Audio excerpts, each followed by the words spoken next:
Bien, mesdames, messieurs, bonjour, bon après-midi.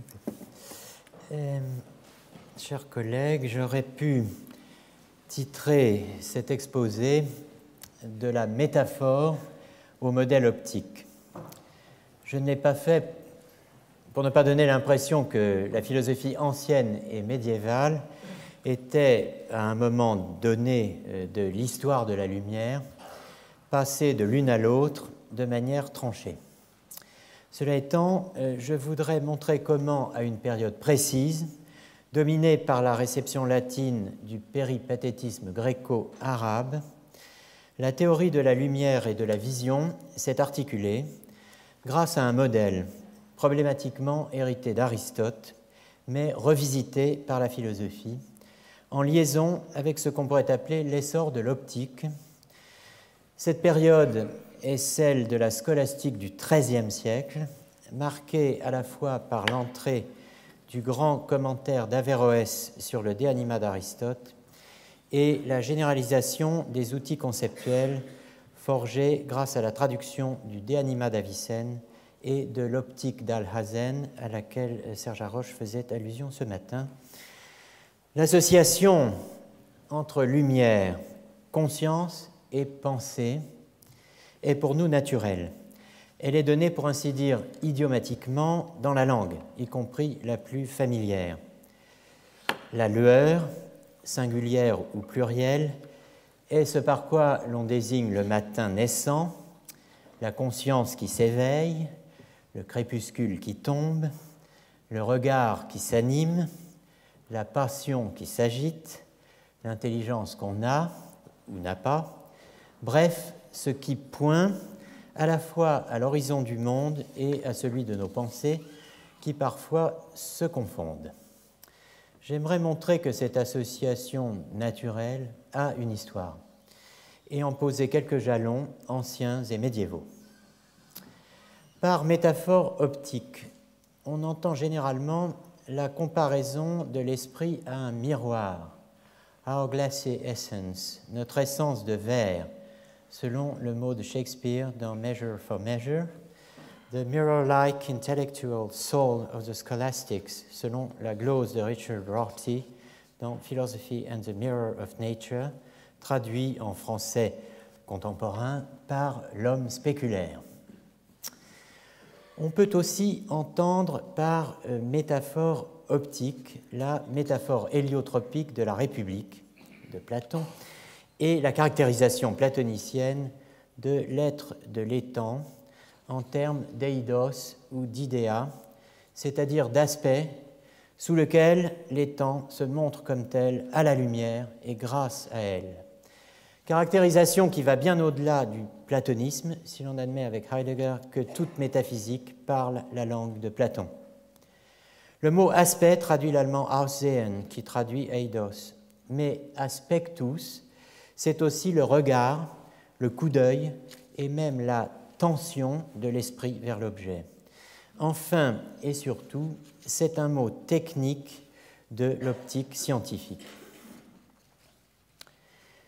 L'historien ne doit pas faire un usage métaphorique des métaphores qu'il pense trouver à l'œuvre dans la tradition qu'il étudie.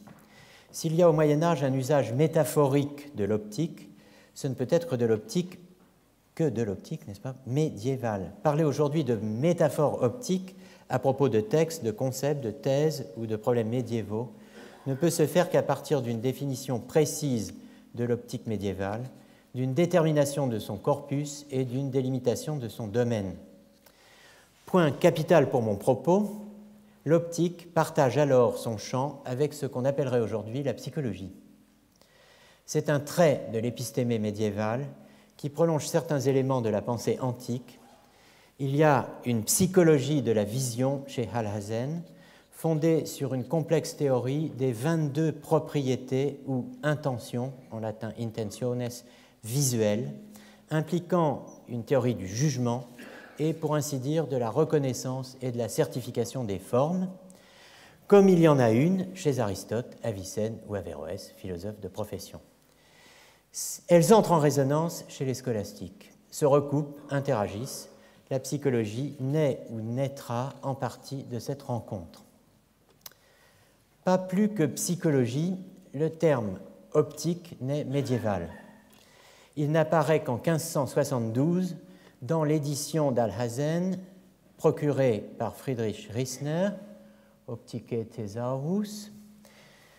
Riesner, salarié de la chaire de mathématiques du Collège royal en 1576, sans apparemment y avoir laissé beaucoup de traces, pas même une fiche de paye. Les traités médiévaux d'optique s'intitulent Perspectiva, De Aspectibus ou De Visu. Chacun de ces titres renvoie à grands traits à un corpus scientifique différent. Aspectus est le mot utilisé par le traducteur latin inconnu du Kitab al-Manazir, livre de l'optique d'Alhazen, pour mettre l'accent sur sa théorie de la perception visuelle, axée à la fois sur la propagation en ligne directe de la forme de l'objet illuminé jusqu'au cristallin et un jugement nécessaire pour passer de la simple sensation lumineuse à la perception de l'objet. De Visu renvoie aux traductions à partir du grec de l'optique d'Euclide et à la terminologie des latins tels que Cicéron, concernant les problèmes de la vue et de l'évidence sensible développés par les philosophes stoïciens de l'Antiquité, tels que Zénon, Cléante et Chrysippe.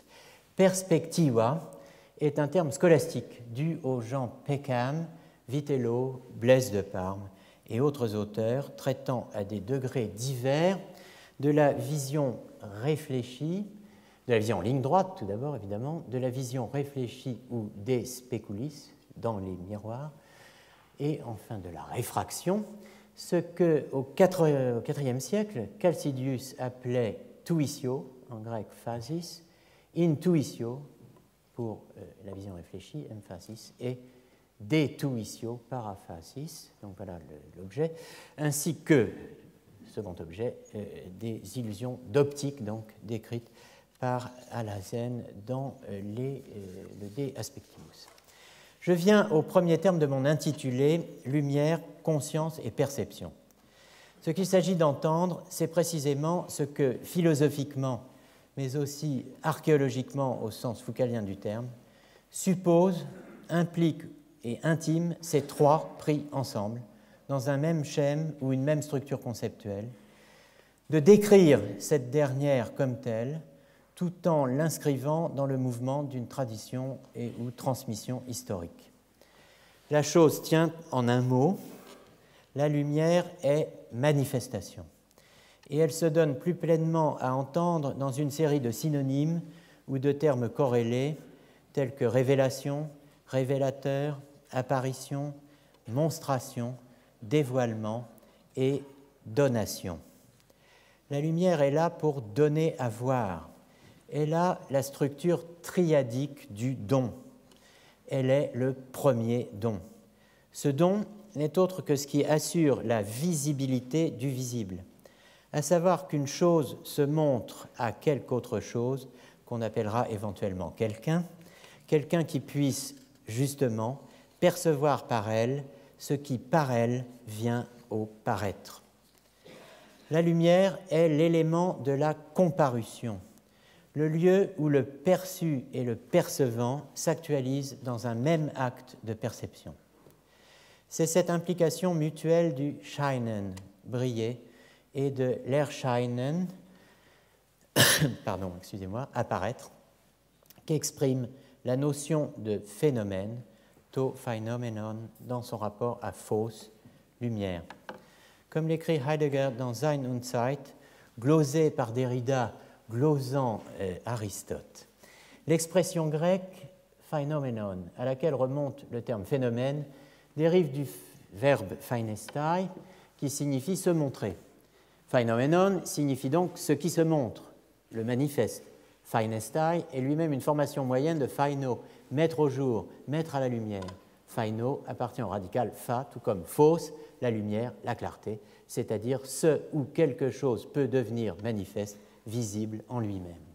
Les phénoména, phénomènes, sont alors l'ensemble de ce qui est au jour ou peut être porté à la lumière, ce que les Grecs identifiaient parfois simplement avec ta anta, l'étang, ou plus exactement les étangs. Derrida, dans Marche de la philosophie, commente « La lumière, la brillance de l'apparaître qui donne à voir, est la source commune de la fantasia et du phainastai. Glosant, disais-je, Aristote, De Anima, puisque la vue est le sens par excellence, fantasia a tiré son nom de Faust, car sans lumière, il est impossible de voir. » En parlant de métaphore optique, je me situe dans la continuité du travail pionnier de Hans Blumenberg, Licht als Metaphor der Wahrheit, publié pour la première fois en 1957, censé inaugurer la discipline nouvelle appelée par la suite métaphorologie. Pour saisir le rapport existant entre vérité et lumière, en deçà des images convenues et des représentations banales de l'illumination et de son rôle dans la connaissance humaine, il faut remonter à ce qui rend possible les divers investissements de la structure triadique de cette manifestation que le dernier Heidegger, celui de la fin de la philosophie et la tâche de la pensée, vise par les termes das Offene, l'ouvert, die Offenheit, l'ouverture, die Lichtung, la clairière, dans le rapport qu'ils entretiennent avec la vérité, aletheia, et la présence. Ousia, essence, substance, et parousia, présence proprement dite. La clairière de l'ouvert, que Heidegger appelle aussi das Freie, l'air libre, est l'espace de la manifestation, ce qui rend possible la mise en lumière, d'où procède à la fois ce que l'on nomme conscience et le visible, c'est-à-dire ce qui peut venir au regard et s'exposer dans la dimension de l'évidence ou au contraire se refuser. Evidentia, écrit Heidegger, est le mot par lequel Cicéron traduit, c'est-à-dire transporte dans son monde romain le grec enargeia. Enargeia, où sonne la même origine que dans le latin argentum, signifie ce qui en soi-même et à partir de soi jette une lueur et se met en lumière. Le mot enargeia, que l'on doit peut-être à Platon, vient d'enarges, qui signifie lumineux, empli de lumière, rayonnant.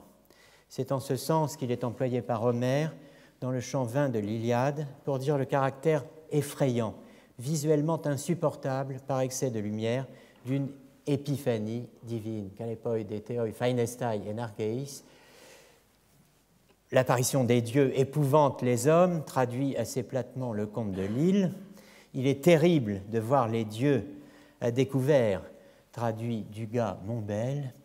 Les dieux sont terribles ou difficiles à supporter dans leur apparition, donne Bailly.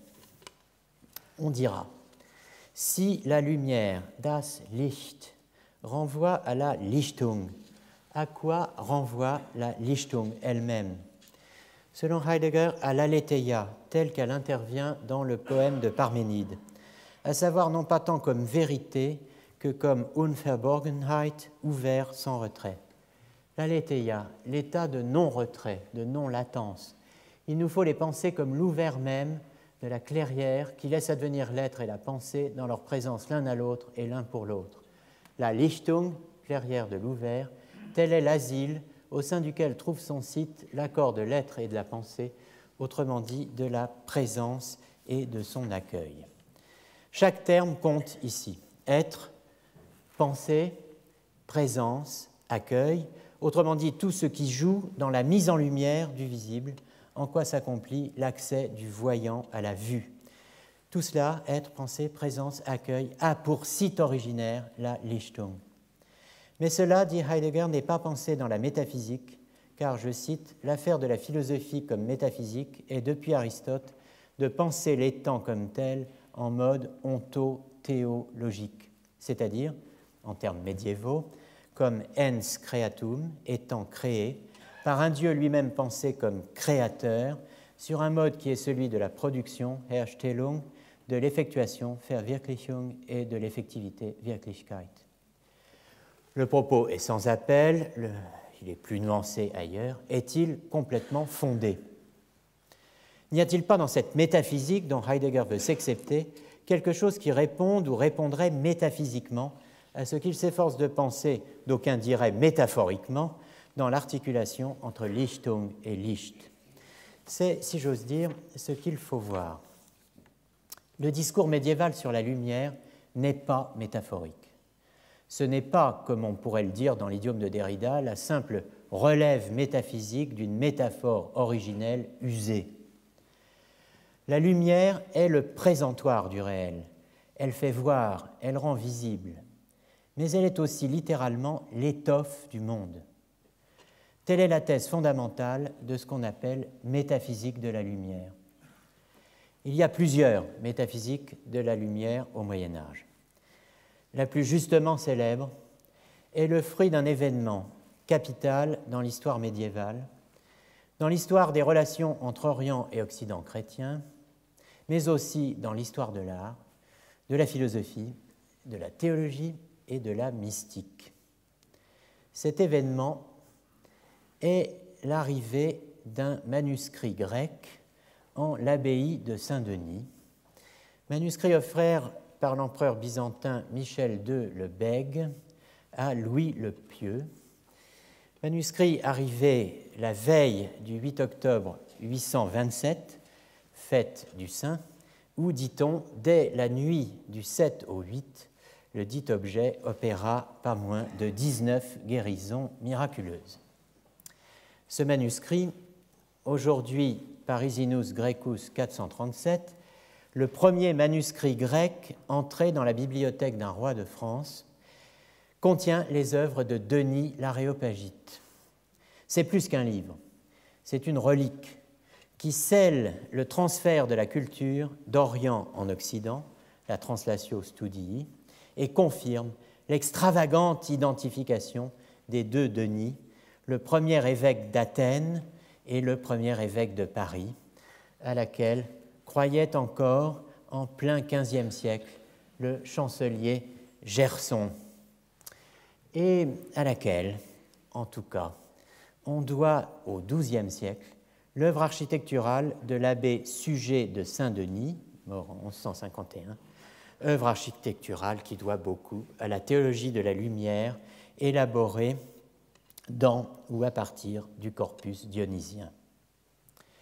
Traduite au début des années 830 par Hilduin, abbé de Saint-Denis, puis 3 décennies plus tard par Jean Scott Eriugena, le natif de l'Eire, par Jean Scott Eriugena, l'œuvre de celui que nous appelons aujourd'hui Denis le pseudo-aréopagite, sauf à Athènes, inspire à son traducteur irlandais, Jean Scott, la doctrine des théophanies qui font de l'œuvre de Scott, le Périfuséon ou division de la nature, le plus remarquable exposé d'une théologie de l'auto-révélation ou plus radicalement de l'auto-création de Dieu dans une création entendue comme théophanie lumineuse. Même si le 23 janvier 1225, une lettre du pape Honorius III enjoint, plusieurs siècles après la mort de Scott, de, je cite, « requérir et de brûler tous les exemplaires du Périfision qui se trouvent dans les monastères », il ne faut pas pousser trop loin la thèse de l'autocréation divine. Reste cependant que, comme l'écrivait Étienne Gilson, l'Érigène soutient que Dieu se crée d'une manière ineffable et secrète en créant la créature, qu'invisible il se rend visible, qu'incompréhensible il se fait compréhensible, que superessentiel au-delà de l'essence et surnaturel au-delà de la nature, il se donne une essence et une nature, que créateur de l'univers, il devient univers créé, et que, pour le dire en un mot, celui de production que j'utilisais tout à l'heure, lui qui produit toute chose devient produit en toute chose. D'un mot, théophanie, dont cette page de Hegel, commentée par Derrida, offre à des siècles de distance la version sécularisée. C'est par la lumière, élément neutre et abstrait de l'apparaître, milieu pur de la phénoménalité en général, que la nature se rapporte d'abord à elle-même. La nature, dans la lumière, se manifeste, se voit, se laisse voir et se voit elle-même. Dans cette première articulation réflexive, l'ouverture de l'idéalité est du même coup ouverture de la subjectivité, du rapport à soi de la nature. Citation de Hegel, la lumière est la première idéalité, la première auto-affirmation de la nature. Dans la lumière, la nature devient pour la première fois subjective. Après l'entrée du corpus dionysien, l'Occident latin a connu une seconde forme de surexposition à la lumière avec la traduction de la Philosophia Prima et du De Anima d'Avicenne, celle du Liber de Causis, encore appelé Livre du bien pur, adaptation bagdadienne des éléments de théologie de Proclus, mise en circulation dans le monde latin sous le nom d'Aristote, et naturellement l'ensemble des œuvres authentiques du stagirite dans le domaine de la philosophie naturelle, dont la métaphysique et le De Anima, mais aussi la physique et le De Caelo. Le soudain afflux de ces textes à la fin du XIIe et au début du XIIIe siècle, ayant coïncidé avec l'essor de l'optique, dû en partie à la traduction d'Alhazen, la lumière a, si j'ose dire, connu alors un véritable âge d'or philosophique. Dans cette constellation, l'interprétation du De Anima d'Aristote est la pièce centrale, autour de laquelle tout s'ordonne. Il y a, dit le chapitre 5 du livre 3, un des textes les plus commentés du Moyen-Âge, deux sortes de causes dans la nature, la cause matérielle et la cause efficiente. L'âme étant une réalité naturelle, on les retrouve toutes deux dans l'âme qui pense, en l'espèce de deux intellects qu'on appelle depuis Alexandre d'Aphrodise intellect matériel, nous ulikos, et intellect agent, nous poietikos. De fait, écrit Aristote, on distingue dans l'âme d'une part l'intellect qui est analogue à la matière par le fait qu'il devient tous les intelligibles, le nous ulikos d'Alexandre d'Aphrodise, et d'autre part l'intellect qui est analogue à la cause efficiente, nous poietikos, parce qu'il les produit tous, ces intelligibles, attendu qu'il est une sorte d'état analogue à la lumière, car en un certain sens, la lumière, elle aussi, convertit les couleurs en puissance, en couleurs, en actes. Ce qui nous intéresse dans ce texte est la comparaison de l'intellect producteur à la lumière et celle de l'intelligible en acte à la couleur en acte. La métaphore optique semble jouer ici à plein. Pourtant, on est au-delà de la métaphore, car lumière, couleur et vision engagent des théories scientifiques précises exposées dans le deuxième livre du De Anima.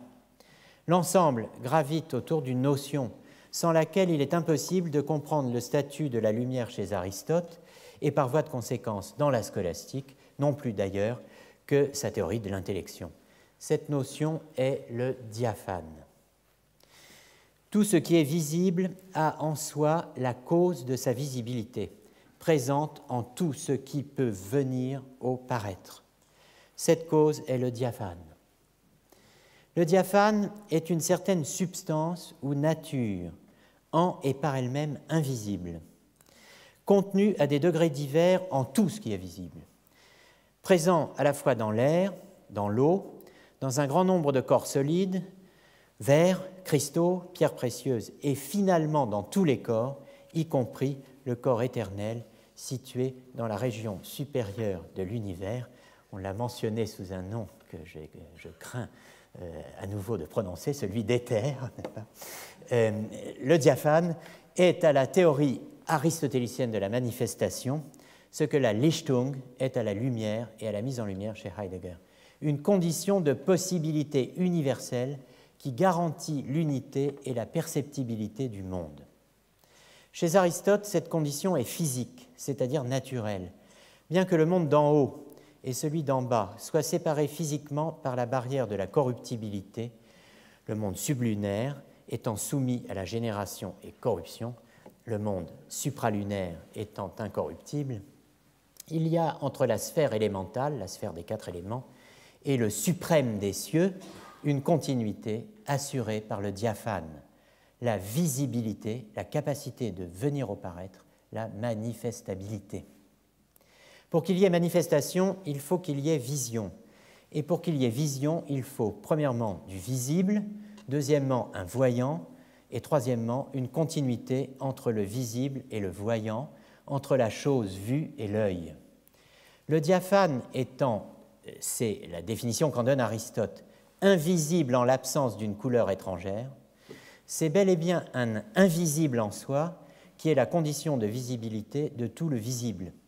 Ce parce qu'étant de soi incolore, il peut, actualisé par la lumière qui est sa première couleur, recevoir toutes les couleurs. Il en va de même de l'œil. Le voyant a en soi la cause de sa voyance. Il y a de l'eau dans l'œil, des humeurs aqueuses, donc du diaphane. L'œil et la chose colorée ont la même nature, la diaphanéité.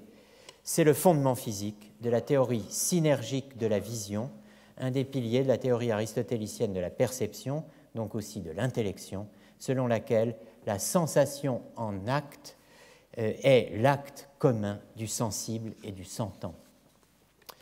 Deux formules médiévales résument le propos d'Aristote sur la couleur et la lumière. La première, la lumière est l'acte du diaphane non terminé ou non déterminé. Interminati en latin. Deuxième formule, la couleur est la limite extremitas du diaphane perspicui terminati, déterminé ou terminé. L'origine de ces formules, attestée d'Albert le Grand à Zabarella, qui est mort en 1589, Albert le Grand étant mort en 1280, l'origine de ces formules est au-delà d'Aristote, De Anima et De Sensu, le commentaire du De Sensu d'Averroès, le commentaire d'Averroès sur le De Sensu d'Aristote. Dans son De Anima, Albert le Grand fixe la différence entre deux entités, la même à dire vrai, d'une certaine façon, lux et lumen. On appelle lux la forme de la lumière dans le luminaire. On appelle lumen celle qui est reçue dans un autre corps illuminé. On pourrait dire que lux, c'est la lumière source et que lumen, c'est la lumière émanée. La distinction entre lux et lumen, augmentée de radius et splendor, est expliquée dans le commentaire des sentences de Thomas d'Aquin en ces termes. Lux désigne la lumière considérée dans la cause de l'illumination. Autrement dit, le corps lumineux en acte, qui illumine tous les autres, le soleil. Lumen désigne la lumière reçue dans le corps transparent illuminé. Radius, le rayon, est l'illumination en ligne directe. Splendor est la réflexion du rayon par une surface polie comme un miroir, tel que l'eau ou l'argent, les Narges de Heidegger. L'analyse du lexique ne nous dit pas cependant ce qu'est la lumière pour un Albert le Grand ou un Thomas d'Aquin. Pour le savoir, il faut identifier les théories discutées au XIIIe siècle. L'éventail est bien défini. On retrouve les mêmes théories dans les commentaires du De Anima que dans les commentaires des Sentences, le grand manuel de théologie scolastique, œuvre de philosophie dans un cas, donc, et de théologie dans l'autre, ce qui confirme le statut éminent de la lumière dans l'épistémé médiévale à la croisée des savoirs. Albert le Grand présente 5 théories de la lumière dans le De Anima, livre 2, traité 3, chapitre 9, qui font de la lumière un corps, ou bien une forme substantielle, ou bien une substance spirituelle, entendant par là quelque chose d'intermédiaire entre le corporel et l'incorporel. Autre théorie, la lumière est une manifestation de la couleur, c'est ainsi qu'on traduit en général evidentia coloris, une manifestation de la couleur, à quoi s'ajoute, 5e point, une théorie apparue de notre temps, dit Albert, qui fait de la lumière un corps simple distendue jusqu'à l'extrême, c'est-à-dire jusqu'à l'extrémité du monde, ou contractée jusqu'à l'indivisible. C'est la même entité qui, si vous la donnez, vous la donnez sous la forme d'un point, instantanément se fait sphère, sphère lumineuse, jusqu'à ce qu'elle atteigne sa limite extrême. On pourrait revenir éventuellement sur cette question épineuse. Thomas d'Aquin présente, lui, 5 théories dans son commentaire des sentences et 4 dans son commentaire du De Anima. La lumière est un corps, elle est un accident, elle est une manifestation de la couleur, elle est une intensio, c'est un terme curieux, qualité active du soleil, enfin. La dernière étant celle à laquelle il se rallie. Je m'aperçois que je suis allé trop loin, ou bien j'ai inversé, mais voilà. Dans la Sententia de Anima, donc, il y avait 4 théories. Dans le commentaire des sentences, il y en avait 5. À nouveau, corps, nature spirituelle, manifestation de la couleur, forme substantielle du soleil. On pourrait comparer les théories d'Albert et de Thomas d'Aquin. Je dirais, pour aller à l'essentiel, que la position d'Albert le Grand est que la lumière est une intention, en latin intentio, ce qui est la traduction d'un terme arabe, mahana, qu'on trouve aussi bien chez Halazen, traité d'optique, que chez Avicenne ou Averroès, traité de psychologie. Une intention ayant un être spirituel dans le milieu, comme la couleur a un être intentionnel dans le milieu. Formule qui est directement empruntée à Averroès, disant très exactement ceci: la couleur a un double être, à savoir un être dans le corps coloré, et c'est ce qu'on appelle un être corporel, et un être dans le diaphane, et c'est ce qu'on appelle un être spirituel ou intentionnel. Deuxième point de la théorie d'Albert, la lux est source de vie et de chaleur, et troisième point, le lumen est l'hypostase, c'est-à-dire le sujet, le porteur, le substrat des couleurs. Les points de vue des deux dominicains, Thomas et Albert, sont en quelque sorte croisés. L'un juge probable ce que l'autre juge vrai, et réciproquement. Puisque Thomas d'Aquin considère la théorie intentionnelle d'Albert, qu'il juge vraie, mais seulement très probable, sans y souscrire, et cela pour des raisons physiques. Parce que, dit-il, la chaleur des rayons du soleil produit des changements réels et qui n'ont pas lieu seulement selon une opération de l'œil, une opération de l'âme, la vision, ou par exemple une opération de l'âme auditive, l'audition. La lumière fait quelque chose de réel dans le réel sans la collaboration de l'âme. Bon, donc les deux points de vue des dominicains ne sont pas les mêmes. Deux remarques.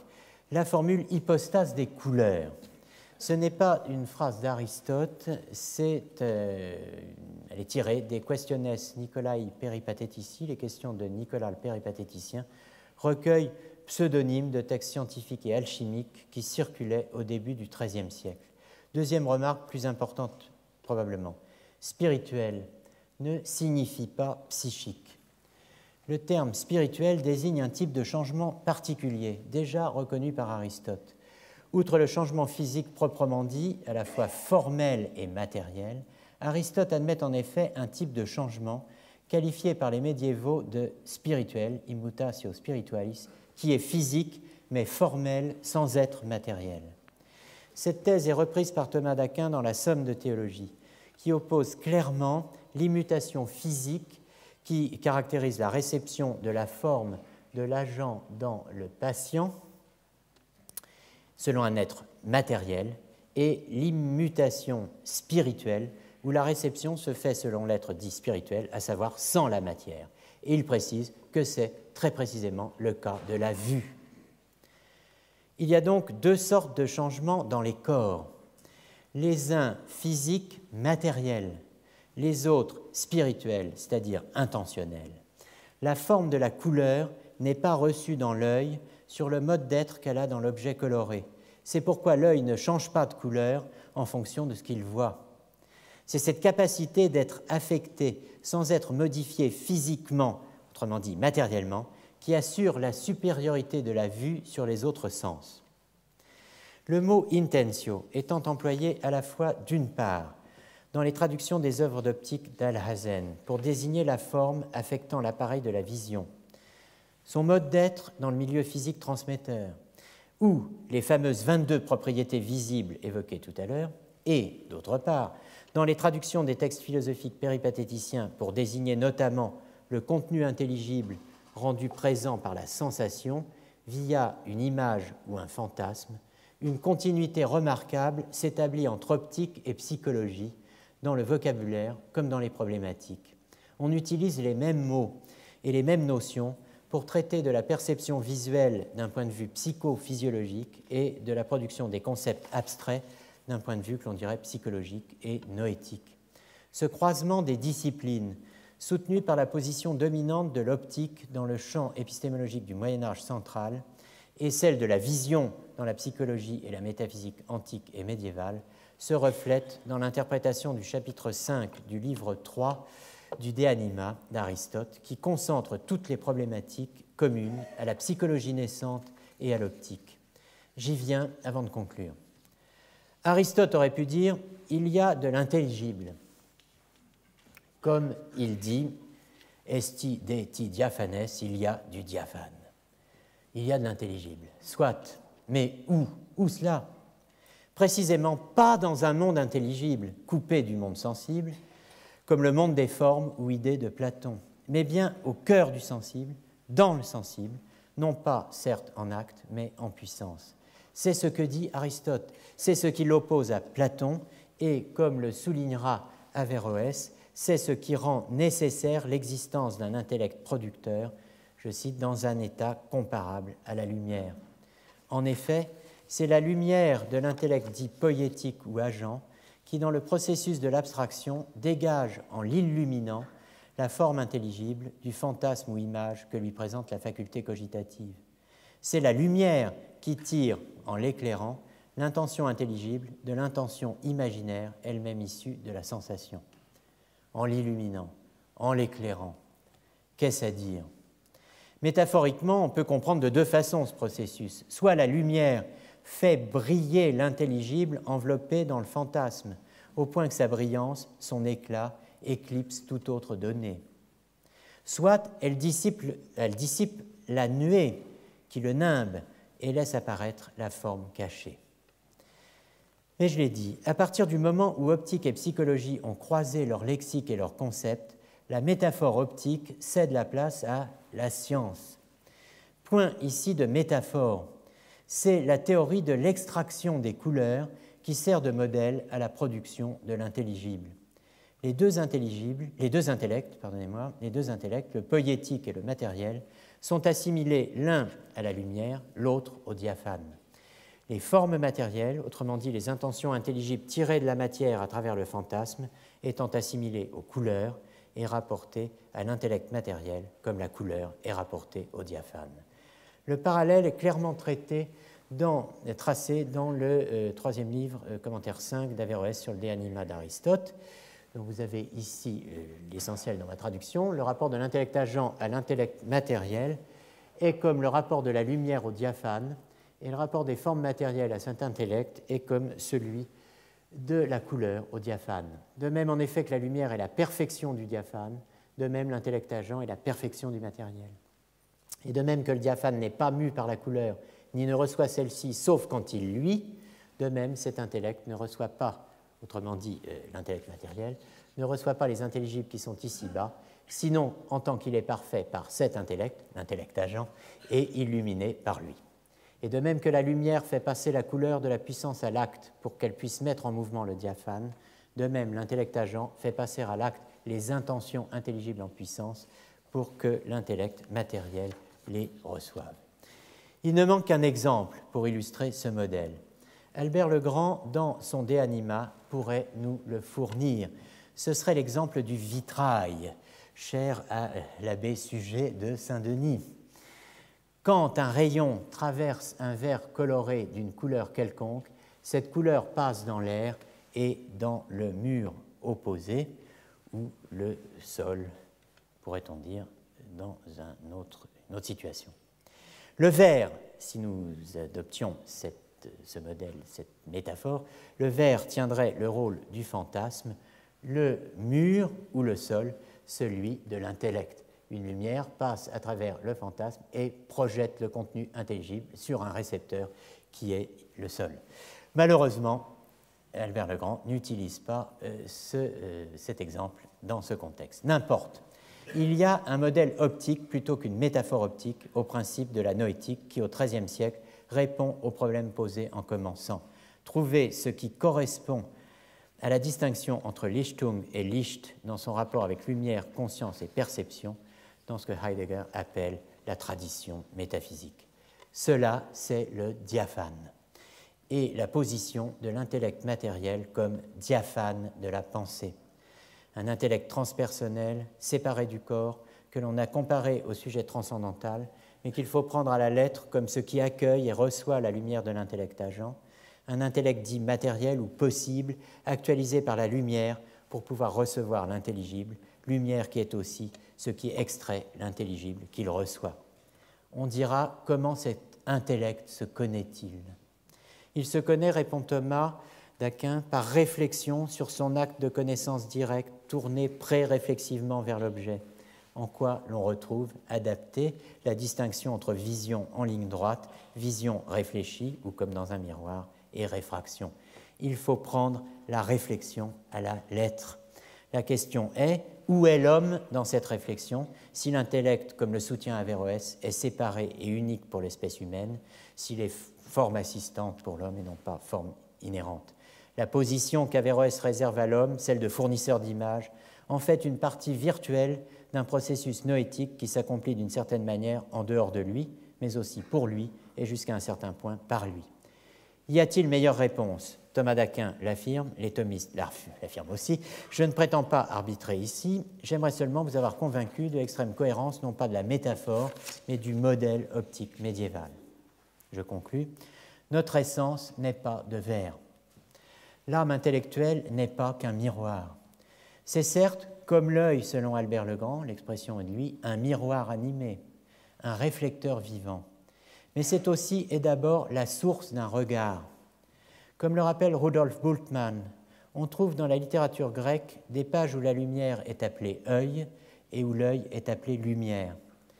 Euclide et Ptolémée soutenaient une théorie de la vision fondée sur l'extramission de rayons lumineux par l'œil. Serge Haroche y faisait allusion ce matin.